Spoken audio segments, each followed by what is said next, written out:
Nagsisimula na po ang ikalawang pagdinig ng Senado kaugnay sa pagkakapatay kay Albuera Mayor Rolando Espinosa.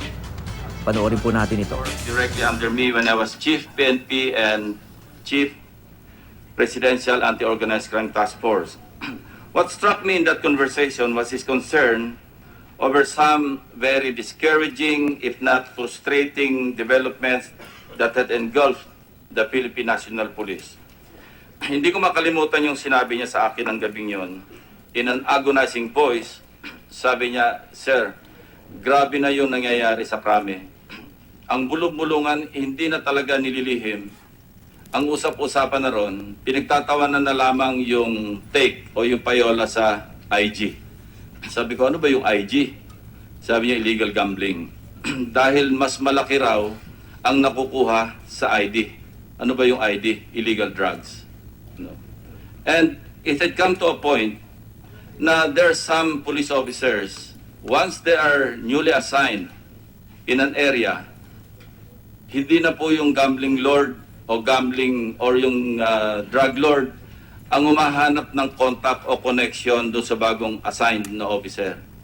Yung bagong assigned official na, whether he's a provincial director or regional director, sila na yung naghahanap ng conduit para makakonect sa drug lord at para makakuha ng payola. As will be revealed later when we hear the testimony of Kerwin Espinosa, ganyan po ang nangyayari sa field. And sinabi ko noon, no, parang I wanted to congratulate Ronald for being the presumptive chief PNP. But then, sa loob-loob ko lang, good luck sa'yo. And now, I would like to think, and I believe, na blessing na rin pala ang pagkapanalo ni Pangulong Duterte, no, sa bansa at sa mamamayang Pilipino. Blessing na rin sa ating lahat, sa ating mga anak, sa mga kabataan, ang pagkatalaga kay Chief PNP De La Rosa na maging Chief PNP. Kasi napabayaan po talaga over time itong problema natin sa illegal drugs. Ngayon lang talaga napagtuunan ng pansin at talaga pinagtuunan ng pansin. Setting aside some excesses, setting aside some abuses committed. Yung iba talagang mukhang nangyayari na may cleansing process o may cleansing operation na sinasagawa ang ilan nating mga miyembro ng kapulisan. But by and large, we are succeeding in this fight. And I'd like to state again, for the record, mabuti na rin pala at nanalo si Pangulong Duterte at naandyan na rin si Chief PNP De La Rosa. Alam niyo, hindi ako para magsip-sip dito kay Ronald kasi hindi ka nagre-reply sa text sa akin ito, tinetext ko. Anyway, that is my opening statement and I will give the floor to my colleagues here. But before that, I'd like to hear the manifestation of Congressman Veloso, who, during the last hearing, his name was mentioned. And he would like to state for the record and manifest something in this hearing. Sige po, Justice. Thank you, Chairman.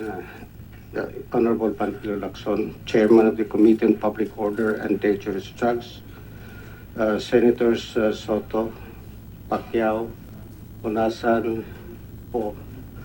Maraming salamat po sa inyo.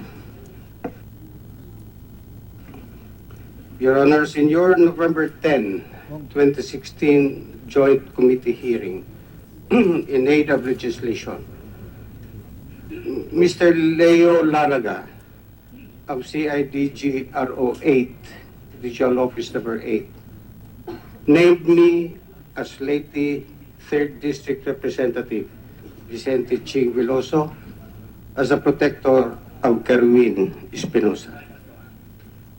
He based it on an alleged affidavit and later twin affidavits of the late Mayor Rolando Espinosa of Albuera Leyte. This irresponsible mention of my name, Your Honors, went viral in all media outlets. And in no time, I was already branded as a drug protector. Article 6, Section 21 of the Constitution mandates that the rights of persons appearing in or affected by such legislative inquiries shall be respected. It is in this regard, Your Honors, that I am here today to tell the whole world that for reasons hereunder stated, I could not have been a protector of Kerwin Espinosa. First, I do not know nor have met the Espinosas. I could not likewise have given them protection because I became functionally Congressman of the 3rd District of Leyte only on July 25 after I took my oath in the House of Representatives before the SONA. And this is about 2 months after Kerwin, per media accounts, left the Philippines. Besides, from 1972 up to the time I retired from the Court of Appeals last year, only last year, Your Honors, I was based in Manila.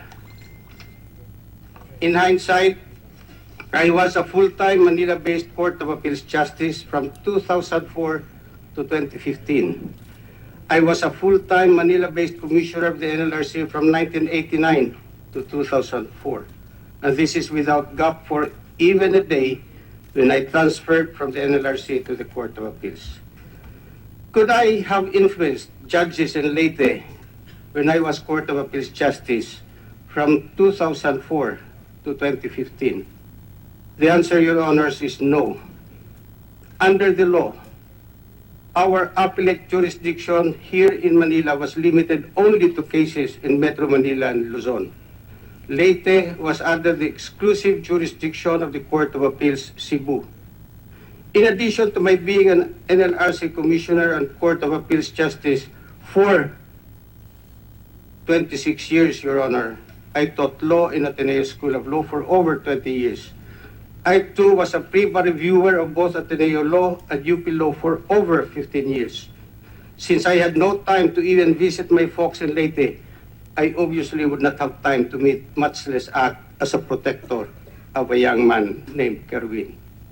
In my estimate, Your Honors, when I was here in Manila for 26 years, starting 1989, looking at Kerwin Espinosa, 1989, I think he would have been only 5 or 4 years old, Your Honors. Second, I was named by CIDG Laraga as Kerwin Espinosa's protector on the basis of Mayor Rolando Espinosa's judicial affidavits dated August 24, 2016 and October 3, 2016. I have here with me the affidavits, Your Honor, and these are entitled Judicial Affidavit of a Witness. But Section 3 of the 2012 Judicial Affidavit Rule mandates Section 3, contents of a judicial affidavit. A judicial affidavit shall be prepared in the language known to the witness, meaning Cebuano po, because the late Mayor Espinosa, a resident of Albuera, Leyte, speaks Cebuano. And if not in English or Filipino, it must be accompanied by a translation in English or Filipino. Wala pong translation ang affidavits nito. They shall contain the following. Among others, the name and address of the lawyer who conducts or supervises the examination of the witness and the place where the examination is being held. Importante po kasi, Your Honors, ang abogado. Question, answer, question, answer. Article 3, Section 12, Paragraph 1 of the Constitution mandates that the person being investigated should be assisted by a counsel of his own choice in order that that lawyer can tell the witness, wag mong sagutin yan because you are already incriminating yourself.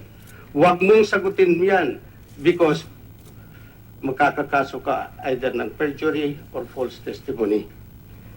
Also, Your Honors, important is that the judicial affidavit should show the circumstances under which the witness acquired the facts which he testifies upon.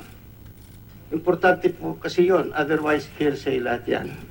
And please take note, Your Honors, that the Judicial Affidavit Rule of 2012 mandates that if the requirements in Section 3 of the Judicial Affidavit Rule of 2012 does not contain what I have told you, prepared in the language known to the witness, and also assisted by a counsel, this judicial affidavit will not be admissible in court. In that regard, Your Honor, wala pa po ikakatakot insofar as concerns the affidavits of the late Mayor Espinosa. Walang gamit po ito, plain scrap of paper. Let me proceed, Your Honor. At 3:15 yesterday, PhilippineInquirers.net quoted Your Honor, the Chairman, Panfilo M. Lacson, as saying that per draft affidavit of Kerwin Espinosa that was submitted to the Senate Committee on Public Order and Dangerous Drugs, unquote, the signature of slain Albuera late Mayor Rolando Espinosa Sr. in his affidavit linking various personalities to illegal drugs has been forged.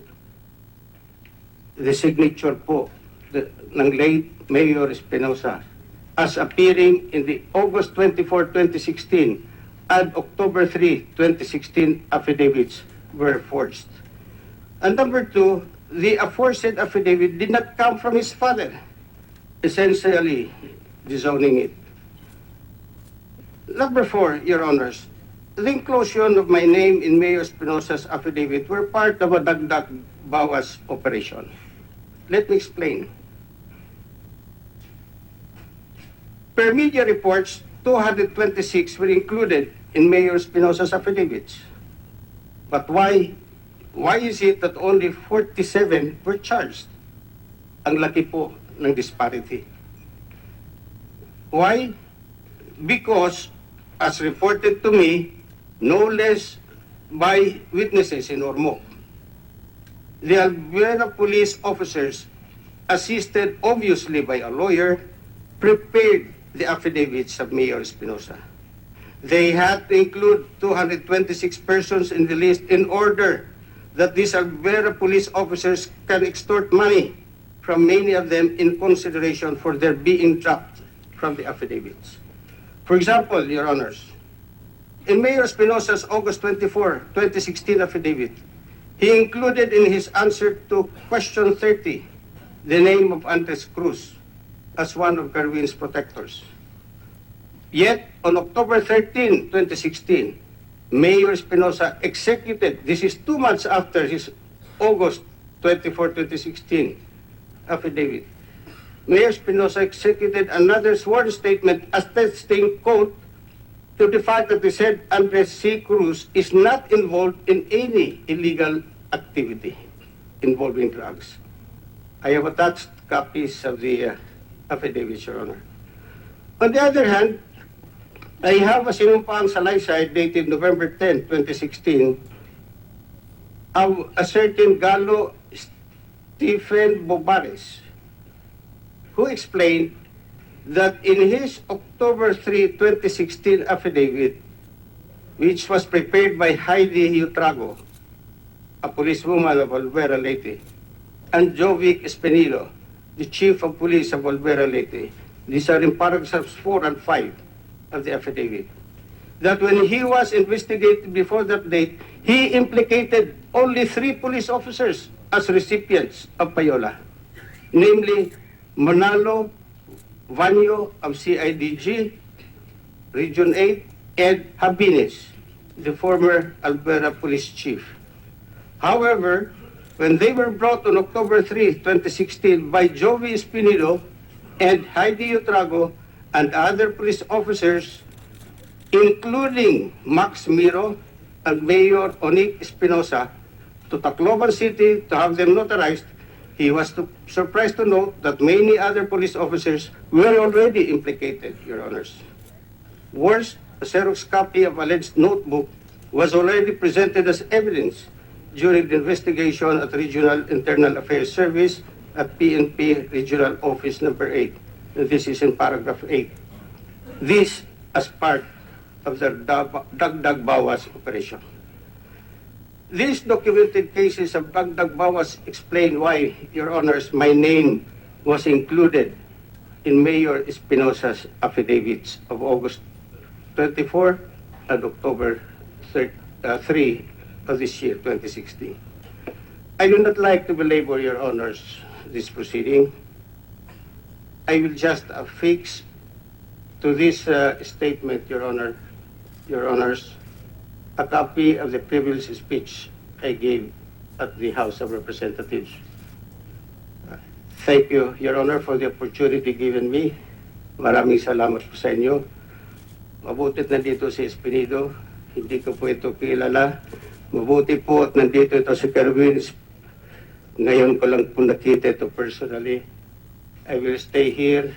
Nagpaalam na po ako. May committee hearings po rin kami sa House of Representatives until such time na narinig ko mismo kay Kerwin Espinosa na guilty o inosente ako sa paratang na protector niya po ako. Maraming salamat po, Congressman Veloso. If there are no questions from the members of the two committees, you may be excused, sir. Unless you want to hear from Kerwin mismo yung gusto niyo marinig. Your Honor, You are free to stay. I will, alam mo, grabe na pong nangyari sa amin. Not so much for me, yung mga anak ko po. Understand po. Umiiyak. All of a sudden, nung sinabi ni Laraga na si Representative Veloso ay drug protector, bumagsak ang aming mundo. You can just stay on I will, Your in the Honor. course of this hearing. I will, Your Honor. First, I'd Thank like to acknowledge the presence of my colleagues, Senator Honasan, the Vice Chairman of the Committee on Public Order and Dangerous Drugs, Senator De Lima, Senator Recto, our Minority Leader, of course, the Chair of the Justice and Human Rights Committee, Senator Gordon, and also Co-Chair of this joint committee hearing, our Pro Tempore, Senator Drilon. Sino pa ba mga dumating na... Anyway, diretso na po tayo. Unahin na natin si Kerwin Espinosa. Kerwin, meron ka bang kasamang abogado? Meron, good morning, Your Honor. Meron po akong kasamang abogado ko na dalawa. Kindly identify yourselves, for the record, yung mga lawyers na mag-a-assist kay Kerwin. Good morning, Your Honor. I am Attorney Jonajan Ungab of Cebu City, lawyer of Kerwin Espinosa. Good morning, Your Honor. I am Attorney Leilani Villarino from Cebu City. I am one of the lawyers of Kerwin Espinosa and the lawyer of the late Mayor Rolando Espinosa. Thank you. Understand you want to make a manifestation? Yes, Your Honor. Sige, please proceed. Before Kerwin will continue with his testimony, we pray and ask that he be given an immunity, Your Honor. Legislative immunity. Yes, Your Honor. We'll have to take this matter up, kasi this is a committee decision. Anyway, for the record, I'd like to cite the pertinent provision of the Republic Act 6981, Witness Protection, Security and Benefit Act, Section 4. Witness in legislative inquiry. In case of legislative investigations in aid of legislation, a witness with his express consent may be admitted into the program upon the recommendation of the Legislative Committee where his testimony is needed when, in his judgment, there is pressing necessity, therefore, provided that such recommendation is approved by the President of the Senate or the Speaker of the House of Representatives, as the case may be. Now, I'd like to consult, yes, Majority Leader, Senator Soto. Mr. Chairman, I move that the committee seek the approval of the Senate President for a legislative immunity. There is a motion to seek the approval of the Senate President to grant Mr. Kerwin Espinosa only for the purpose of this legislative inquiry. I'd like to warn you na anything that you will say outside of this legislative inquiry or hearing, hindi na covered ng legislative immunity. What is the pleasure of the members of the committee? So we can proceed to listen to the testimony of Kerwin. Is there an objection? Hearing none, so the motion is carried and we will seek the approval. But in the meantime, while waiting for the approval of the Senate President, may we just proceed and hear the testimony of Kerwin? Can we just explain it to Karen for a while, Your Honor? Yes, you may.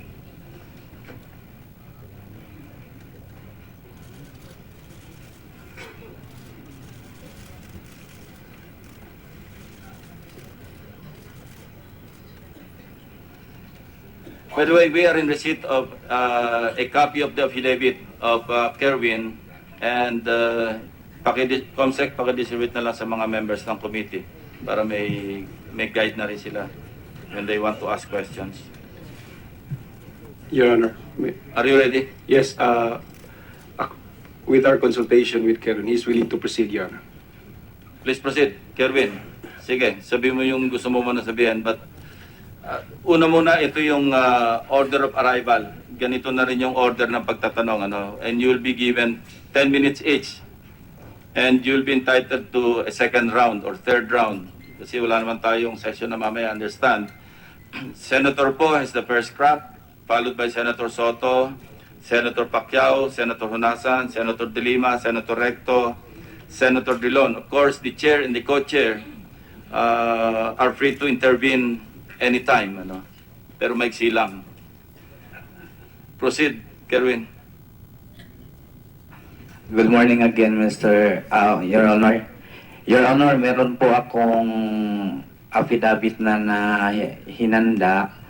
Pwede ko na lang ba itong basahin? Or It's up to you. It's up to you. Sige, it's up to you. Basahin mo na lang. Anyway, may kopya na rin yung mga miyembro rito. But, how do we proceed? Would you rather that we can intervene anytime or payaan muna natin sige, diretso mo na muna, pero dito simula.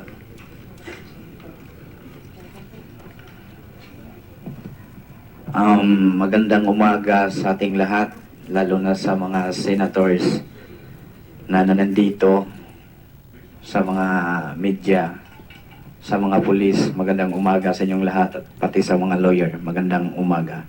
Mr. Chair, can we have a 1-minute suspension, just a procedural matter? 1 minute suspension.